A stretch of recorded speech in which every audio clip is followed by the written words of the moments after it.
네, 여러분 안녕하십니까. 경제 시사 토크 사이다 김영롱입니다. 방금 보신 것처럼 춘내 불사춘이란 말을 여의도 증권가 돌아다녀 보면 이따금씩 듣게 됩니다. 요즘에 미세먼지 때문에 이런 얘기도 하시겠지만 주식시장 보고 있노라면 분명 봄은 온 것 같은데 제대로 올라가질 못하다 보니까 체감은 아직도 겨울이다라는 얘기를 많이 하는데요. 현재 이런 변수들 어떻게 우리가 체크해 볼 수 있고 또 대응 전략은 어떤 스탠스를 가져야 될지 마켓 리더에게 한번 물어보도록 하겠습니다. 오늘의 리더는 하나투자증권의 김일구 센터장과 함께 합니다. 어서 오십시오. 안녕하십니까? 예, 안녕하세요. 오늘도 참 여러 가지 분석들과 질문을 드릴 텐데 먼저 세 가지 소재들이 있습니다. 어떤 이야기를 하게 될지 그 첫 번째 주제부터 화면 통해서 함께 확인하고 오겠습니다.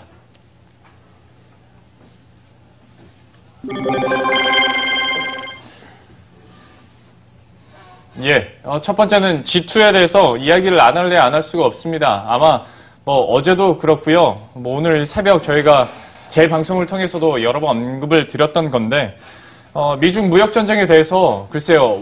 우려가 조금 완화됐다라는 소식이 주말 지나니까 좀 나오더라고요. 현재 상황에 대해서 좀 어떻게 보시는지부터 한번 얘기를 해주시죠.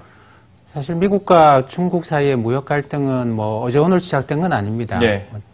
갑작스럽게 부각이 되기 시작한 것이 미국에서 백악관 국가경제위원장이었던 게리 콘 위원장이 사임하면서부터 나타난 현상이고, 예. 그리고 이제 철강 관세를 매기면서 비롯된 것이라고들 많이 생각하시겠습니다만, 그 전부터 굉장히 오랜 시간 동안 진행해 왔던 것이고요. 저는 역사를 2011년 그 당시에 이제 국무장관이던 힐러리 클린턴이 아시아로 군사 외교적 중심을 옮겨야 되겠다. 예. 우리가 이제 미국이 아랍에 신경을 너무 많이 쓰다 보니까 아시아에 중국 세력이 너무 커졌다. 예. 그래서 중국이 G2로 미국의 이제 미국을 적대시할 수 있을 정도로 규모가 커졌다라는 걸 생각을 하고 그래서 아시아로 중심을 옮기자는 피보트 아시아 전략을 내놓습니다. 그 이후로 TPP도 그렇고 모든 것들이 다 중국을 견제하기 위한 것인데 지금 그게 이제 올해 미국의 중간 선거를 앞두고 트럼프 대통령이 워낙 지지율이 낮다 보니까 네. 지지율을 올리기 위해서 조금 강화가 되고 있는 것 같아요. 그러다 보니까 이제 중국에 대규모 관세를 부과하는 조치도 취했는데 이게 몇 가지 조치들로 인해서 완화된다고 표현하기는 어렵습니다. 네. 그러니까 트럼프로서도 미국의 지지 기반을 최근에 CNN의 보도, 트럼프에 대해서 굉장히 부정적인 CNN도 최근에 트럼프 대통령의 지지율이 굉장히 많이 올라갔다라고 이야기를 네. 하거든요. 그런 게 다 어떻게 보면은 최근 어떤 변화라고 하는 게 중국에 대한 무역 전쟁 이런 것들로 볼 수가 있겠죠. 그게 예. 강화시키면 나타나는 상황이기 때문에 미국으로서는 미국 정부로서는 이런 상황에서 그렇게 한두 가지 조치들로 인해 가지고 무역 전쟁을 끝내자 이런 식의 접근은 안 할 겁니다. 예. 그렇다고 해서 한꺼번에 대규모 전면전을 들어갈 이유는 전혀 없고요. 예. 그렇지만 꾸준하게 계속 갈등이 계속 커져가지 않겠나 그렇게 봐야 될 것 같아요. 아무래도 이제 뉴스에 휘둘릴 수밖에 없는 증시 시장인데 문우신 재무장관이 이제 방중도 가능하다라는 얘기를 했고 중국 외교부에서 이들을 그대로 받아내면서 이제 우리도 언제든지 협상의 문은 열려 있다라고 하다 보니까 좀 이런 완화에 대한 기대감이 지금 나타나고 있는 상황이고요. 간밤에 파이낸셜 타임스 같은 경우에도 역시 이와 관련된 내용들을 다루면서 좀 얘기를 했던 게 미국 측이 그러면 중국산 이제 반도체를 늘리는 대신에 한국 반도체는 줄일 수 있다라는 식의 헤드라인이 나왔거든요. 하다 보니까 이제 우리 개인 투자자분들은 걱정이 앞서죠. 네. SK하이닉스, 삼성전자 기술력이나 시장 점유율을 보면 그렇게 꺾일 것 같진 않은데 이런 얘기들이 나오다 보니까 좀 우려는 있는데 여기에 대해서는 어느 정도로 판단하십니까? 중국은 그런 식으로 접근을 할 수가 있어요. 근데 미국이 중국의 그런 이제 제의에 응하게 되면 단기적으로는 자기 나라 이익이 증가하는 거겠지만 네. 자유무역이라는 기본 원칙에서 어긋납니다. 물론 미국이 중국에 대규모 관세를 매긴 거는 자유무역이냐. 근데 중국만 겨냥해서 중국을 고립시키기 위해서 이제 그런 전략을 썼고. 예. 이번에 FTA 협상 우리나라하고 미국 사이에 한 것도 보면 중국산 철강이 우리나라를 우회해서 미국에 수출되는 경로를 차단하는 게 미국의 의도거든요. 예. 그러니까 중국만 차단하고 다른 나라에 대해서는 자유무역을 하자라는 것이 미국의 생각인데 중국은 한국을 배제하고 너희들 거 사줄게. 여기에 만약에 미국이 응하게 되면 미국은 지원 세력들을 잃게 돼요. 예. 그러니까 중국이 하고 있는 것은 사실 미국한테 단기적인 이익을 던지면서 장기적인 지원 세력을 벌여라라고 하는 것인데 미국이 그런 미끼를 물 가능성은 그렇게 저는 크지 않다고 봅니다. 그럼 미국 같은 경우에는 사실 지금 트럼프의 행동 보면 그냥 오늘만 사는 사람 같아요. 하다 보니까 이제 상식적인 입장에서 이해하기는 쉽지 않겠습니다만은 과연 또 중국에서 어떻게 반응을 할지 그리고 정말로 미국과 중국 간에 좀 이런 우려감들이 많이 완화될지는 우리가 시간을 두고 지켜보는 수밖에 없을 것 같습니다. 이 와중에 여러 뉴스들로 소용돌이 속에 주식시장이 있긴 한데 그래도 변하지 않는 기초적인 가장 큰 이슈는 또 금리 쪽에 있지 않을까 싶습니다. 금리 인상 기조야 전 세계적으로 계속 나타나는 거고 지난 3월 FOMC 회의에서 나왔던 점도표만 보더라도 연준 위원 한 명만 더 약간 올린다는 쪽으로 갔었으면 중간 값이 좀 바뀔 정도로 이제 스탠스가 많이 변하고 있고 그래서 잘하면 진짜 한 4번도 올릴 수 있겠는데 라는 예상들이 더 이제 무게를 갖는 것 같은데요. 센터장님께서는 금리 인상에 대해서는 좀 속도 어떻게 보십니까?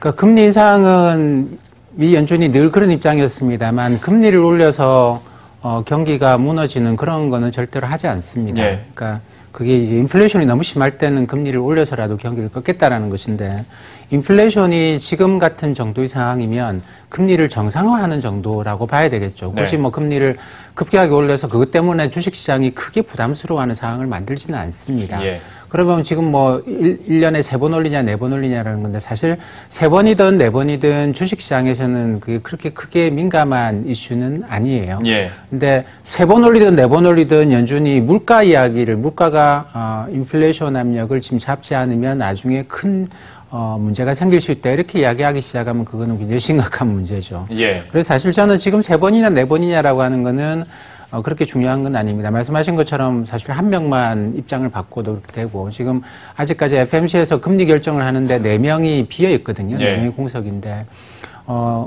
그 트럼프 대통령이 이 4명을 지명하게 됩니다만 누구를 지명하든지 간에 중도파나 매파일 거예요. 비둘기파는 아닙니다. 왜냐하면 공화당의 지원을 받아야 되기 때문에. 그러겠죠. 그렇게 보면 앞으로 이제 변화의 방향이라고 하는 거는 4번 쪽으로 간다라고 하는 거는 모든 사람들이 인식을 하고 있는 것이고 시장도 인식을 하고 있기 때문에 금리는 지금 상태에서는 그렇게 큰 이슈는 저는 아니라고 생각을 합니다. 미국 지표를 봤을 때 인플레만 확인이 된다면 말씀하신 대로 3번이든 4번이든 올리는 것에 대해서는 미국 증시나 미국 참가자들은 받아들일 수 있겠으나 우리 참가자들은 과연 이걸 받아들일 수 있을까라는 걱정이 그래서 듭니다. 이미 이제 금리는 역전이 됐고 하다 보니까 우리 시장의 매력도를 봤을 때 유출이 크게 일어나진 않을 거다라고 하면서도 아무래도 이론적인 거나 상식적으로 봤을 때 좀 걱정되는 게 사실이거든요. 실제로 외국인의 매도세도 좀 크게 나타났었고 그렇죠. 여기에 대해서는 수급적으로 좀 어떻게 판단하십니까? 그러니까 제가 볼 때는 그러는데 우리나라가 그 외국인들 입장에서 그렇게 투자 매력이 높은 것은 아닙니다. 여러 부분에서 보더라도.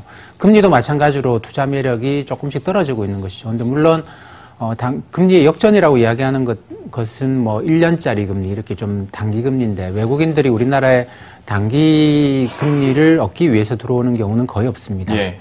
템플턴의 글로벌 본드 펀드가 보통 2년짜리 채권 중심으로 들어오긴 했습니다만 이 자금이 뭐 조금 빠져나오고 나면 그렇게 많이 단기 쪽으로 투자하는 자금들은 별로 없어요. 근데 장기 금리는 역전이 있다고 하더라도 아주 조금밖에 역전이 없고 앞으로도 뭐 기준금리를 인상 안 하고 미국이 이제 연방기금리를 많이 올린다고 하더라도 장기금리가 그렇게 역전폭이 커질 것 같지는 않습니다. 그러면 이제 채권 투자하는 외국인들 장기로 주로 투자를 하는데 외국인들이 금리 역전에 대해서 느낄 수 있는 건 없고요. 예. 그렇기 때문에 이쪽에서 자금 유출 압력은 크지 않다고 보는데 문제는 이제 주식시장이나 전반적으로 부동산 시장이나 채권 시장이나 전반적으로 한국이 투자 매력이 있느냐라는 문제가 계속 커져가는 것이죠. 이게 한국의 경제 성장이 미국을 압도하고 있는 상황이면 뭐 단기적으로 매력은 없어도 길게 보면 주식이나 채권이나 부동산이나 다 매력이 있는데 성장 자체가 이제 미국보다 오히려 낮아지는 경우도 있고 하다 보니까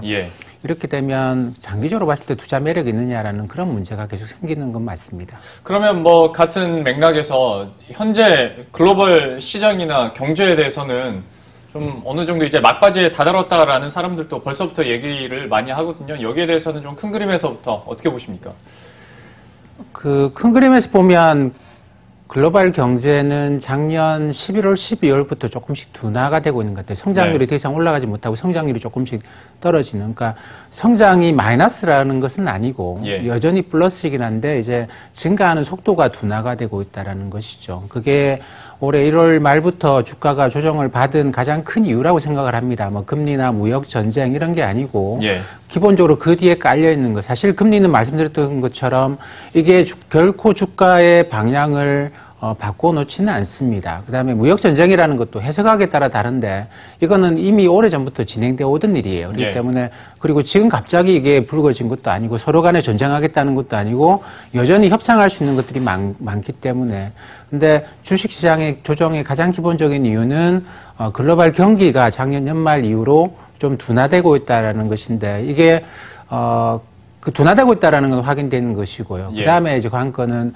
둔화가 이제 경기 침체로 갈 만큼 빨리 그 둔화의 속도가 이제 커지느냐 아니면 완만한 둔화냐라는 것인데 과거 사례를 보면 이 완만한 둔화일 때는 주가가 그렇게 많이 떨어진 건 아닙니다. 보통은 이번에 하락했던 10% 정도면 충분히 조정을 받는 정도고요. 이게 이제 둔화의 속도가 빨라져서 경기 침체 위험까지 나가게 되면 주가가 고점에서 20, 30% 정도는 떨어지는 그런 것이죠. 그래서 지금 제가 볼 때 이제 가장 큰 관건은 경기 작년 연말부터 둔화되고 있는 경기가 글로벌 경기가 얼마나 빠른 속도로 둔화될 것이냐라고 하는 것이 관건이라 봐야 되겠죠. 그러면 듣다 보니까 저는 약간 궁금해지는 것이 아직까지는 뭐 인터넷 블로그 소설처럼 얘기가 나오는 시나리오긴 합니다만은 정말로 그렇게 되고 지표에서 긍정적으로 확인이 안 된다면 연준이 좀 방향을 반대로 틀어야 되는 거 아니냐라는 가능성에 대해서 이야기를 합니다만 여기에 대해서는 아직 좀 말하기 어려운 먼 미래라고 보십니까? 어떻게 보십니까? 그 부분에 대해서도 이제 그 연준 위원들 중에서 이야기하는 사람들이 있습니다. 근데 그 맥락을 보면 경기가 다소 둔화가 되더라도 지금 경기가 좋아서 금리를 올리는 게 아니고 금리를 정상화시키는 과정이에요. 너무 낮은 금리를 현재 경기 여건에 비해서 너무 낮은 금리를 정상화시키고 있기 때문에 경기가 둔화가 된다고 하더라도 금리는 인상한다. 다만 이제 경기가 둔화 속도가 빨라지게 되면 1년에 한 번, 두 번 뭐 이런 식으로 하겠죠. 지금 둔화 속도가 느리다고 한다면 3번, 4번 이렇게 될 것이고. 그렇지만 경기가 다소 둔화가 된다고 해서 금리 인상을 안 하지는 않을 것 같아요. 금리 인하할 것도 아니고. 그리고 사실 여기서 경기 둔화가 좀 진행된다고 하더라도 금리 인하를 기대해서는 안 됩니다. 왜냐하면 이미 연준이 내린 결론인데 금리를 인하하면 보통 이제 금리를 인하하면 사람들이 저축을 줄이고 투자를 늘린다고 해요. 근데 지난 몇 년 동안 나타났던 현상이 금리를 낮췄더니 사람들이 저축을 더 늘리더라는 겁니다.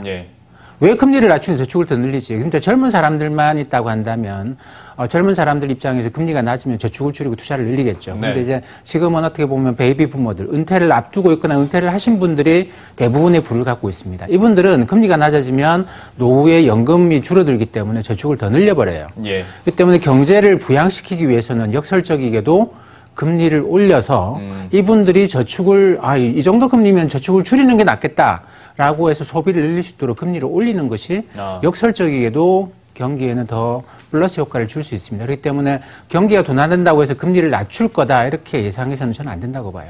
참 지금까지 우리가 생각했던 상식이나 교과서대로 안 흘러가니까 이제 시장이 점점 더 어려워지는 것 같은데요. 전체적인 글로벌 경제 큰 그림에서 살펴봤으니까 이번에는 여러분들이 조금 더 체감하실 수 있는 주제로 넘어가 보도록 하겠습니다. 어떤 건지 역시 화면 통해서 함께 확인해 보시죠. 두 번째에 대해서는 저희가 좀 국내 증시 중에서도 좀 코스피 시장 전망에 대해서 이야기를 해보도록 할 텐데요. 저희가 키워드를 오락가락으로 해봤어요. 오락가락에 대한 직접적인 질문을 드리기 전에 가장 원론적이고 기본적인 질문부터 드리겠습니다. 현재 장세 좀 어떻게 보십니까? 오락가락인 것 같습니다. 제가 요즘에 이제 우라미 구니오라고 하는 일본 사람에 대한 이야기를 자주 하는데, 이분은 사실 80년대, 90년대, 1980년대, 90년대 활동하시던 분이고, 국내 시장에 번역된 책도 91년인가 나온 책이에요. 근데 이제 주식 시장을 큰 하나의 상승과 하락의 큰 흐름을 4개의 국면으로 하는데, 이건 골드만삭스도 이걸 인베스트먼트 클락이라고 해서 4개의 국면으로 나눈 적이 있습니다. 봄, 여름, 가을, 겨울로 나누는데, 지금은 어떻게 보면 가을과 같은 국면이다라고 생각을 해야 될 것 같아요. 그러니까 봄은 경기는 너무 안 좋은데 중앙은행이 막 그 금리를 낮춰가지고 주가를 끌어올리는 단계입니다. 그러니까 기업 실적도 안 나오는데 유동성으로 주가 올라가는 걸 봄.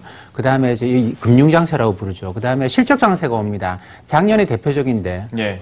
주식시장이 기업들의 실적이 엄청나게 이제 증가를 하면서 주가가 실적을 따라서 올라가는 요거 여름에 해당되는 실적장세에 해당되고, 그게 지나고 나면, 실적이 둔화가 되고 실적이 떨어지는 건 아니면 둔화가 되면서 중앙은행이 이제 금리를 올리기 시작합니다. 그럼 경기가 계속될 수 있겠는가에 대해 사람들이 의심을 하기 시작하고, 유동성과 금리가 더 이상 주가를 위로 끌어올리는 게 아니고 위에서 금리가 이제 주가를 끌어내리는 역할을 하기 시작합니다. 이게 이제 역유동성 장세, 역금융 장세라고 보통 부르고, 요게 어느 정도 지나고 난 다음에는 언제가 될지는 모르겠습니다만 경기가 둔화되면서 실적이 악화되는 역실적 장세.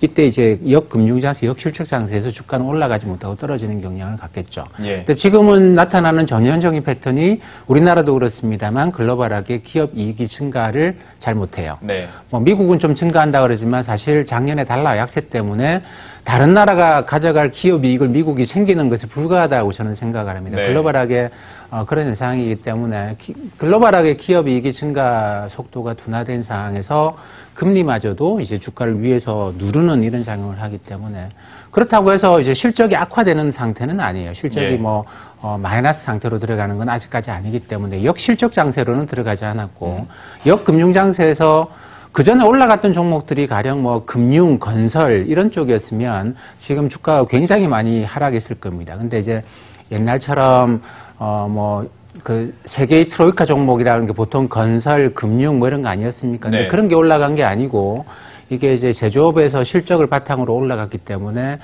역금융장세에서 와서 주가가 지수가 그렇게 크게 하락하는 건 아닙니다만 지수의 상승이 좀 막힌 듯한 대형주가 상승 탄력을 잃어가는 이런 단계이기 때문에 지수 측면에서는 진짜 오락가락하는 역금융장세의 패턴을 보이고 있다고 봅니다. 자, 오락가락 장세다라고 얘기를 해주셨는데 저는 글쎄요, 센터장님 모시고 이런 말씀 드리기는 좀 그렇습니다만 오락가락을 느끼게 한 또 가장 큰 이유 중에 하나가 증권사의 스탠스가 오락가락 하다 보니까 개인 투자자들도 오락가락 하는 거 아닌가 싶어요. 참 저는 재밌었던 것이 올해 초까지만 하더라도 모든 증권사가 이제 코스피 3000 얘기하면서 막 다 화랑을 얘기할 때 근데 그때 이 프로그램 말고 다른 프로그램에서 새벽에 이제 센터장님과 뵌 적이 있었는데 그때 제 생각으로는 유일했던 것 같습니다. 센터장님께서는 변동성 장세에 좀 조심을 하자라고 얘기를 하셔서 그때 당시에 이제 방송 끝나고 이분은 스탠스가 완전히 다른데 맞추면 다음에 다시 부르자라고 담당 PD가 얘기를 했던 기억이 있는데 실제로 그때 모두가 샴페인 들 때 뚜껑을 열어봤더니 변동성 장세가 실제로 이루어졌고 좀 보수적으로 많이 접근을 하다 보니까 이 시점에서 또 재밌게 질문을 드릴 수밖에 없는 것이 요즘에 남북관계가 급진전되다 보니까 다시 한번 코스피 3000이란 말을 다시금 합니다. 현재 상황에서의 앞으로의 코스피 전망은 그러면 좀 스탠스가 올해 초와 바뀌셨을지 아니면 그대로이실지 좀 설명을 해주시죠. 저는 제 채권부터 시작을 했습니다만 시장에 어떤 펀더멘탈의 변화로 인해서 뭐가 어떻게 된다라는 것보다 거기서 이제 주식을 사고 파는 사람들이 어떤 사람인가를 먼저 봅니다. 가령 남북 경협이나 또는 뭐 통일을 앞두고 뭐 어떤 일들이 진행되고 이런 걸로 희망적인 당장 뭐가 없더라도 앞으로 뭐가 많이 생길 수 있을 것 같아라고 해서 먼 미래를 내다보고 희망적인 일에 대해서 투자를 할 수 있는 사람들은 젊은 사람들이에요. 근데 은퇴를 하신 분들은 이걸 먼 미래에 대해서 희망을 갖는 것보다 지금 내한테 이자를 얼마 줄 수 있느냐 이게 앞으로 2, 3년 이내에 현금이 될 수 있겠는가를 따지게 됩니다. 근데 지금 전 세계적으로 그렇습니다만 젊은 세대라고 하는 밀레니얼 세대가 주식을 잘 안 해요. 주식 계좌 자체가 잘 없습니다. 그러니까 지금 현재 주식시장은 전 세계적으로 먼 미래를 내다보고 남북 경협이나 이런 것에 대해서 이거 가지고 대형주를 끌어올릴 만큼 그렇게 먼 미래에 대해서 베팅하는 젊은 사람들의 구성이 작다라는 겁니다. 그거보다는 지금 당장 현금이 될 수 있는 좀 이제 나이 드신 분들은 당연히 그렇게 생각을 하겠죠. 투자의 호라이즌이 투자의 시계가 굉장히 좀 짧아집니다. 젊은 사람들보다. 이런 분들이 이제 주식시장에서 어떻게 보면 대세죠. 이런 분들의 경우에는 이 먼 미래에 발생할 수 있는 일을 갖고 이걸 당장 주식시장에 반영하지는 않아요. 예. 그렇기 때문에 남북 경협이나 이런 문제에 대해서 너무 이걸 주식시장에서 낙관적으로 바라보는 거는 그거는 그 사람은 그렇게 볼 수 있습니다만 실제로 주식을 거래하시는 분들이 그렇게 볼 것이냐. 네. 아니면 나는 2, 3년을 보고 싶은데 이렇게 멀리 보는 사람들이 가격을 올리면 나는 바로 팔아버려야지. 예. 이렇게 볼 것이냐인데 제가 볼 때는 그 후자로 보시는 분들이 훨씬 더 많은 것 같아요. 그러면 제가 이번 주제에서는 마지막 질문을 우문을 드릴 테니까 현답 기대하도록 하겠습니다. 코스피와 그러면 코스닥 중에서는 어느 쪽이 조금 더 좋을 거라고 보십니까? 우리나라에서 코스피하고 코스닥을 구분하다 보면 이제 가장 큰 차이가 삼성전자가 올라가면 코스피입니다. 네, 코스닥보다는 네. 코스피예요. 근데 삼성전자가 이제 올라가는 힘이 약해지면 코스닥입니다.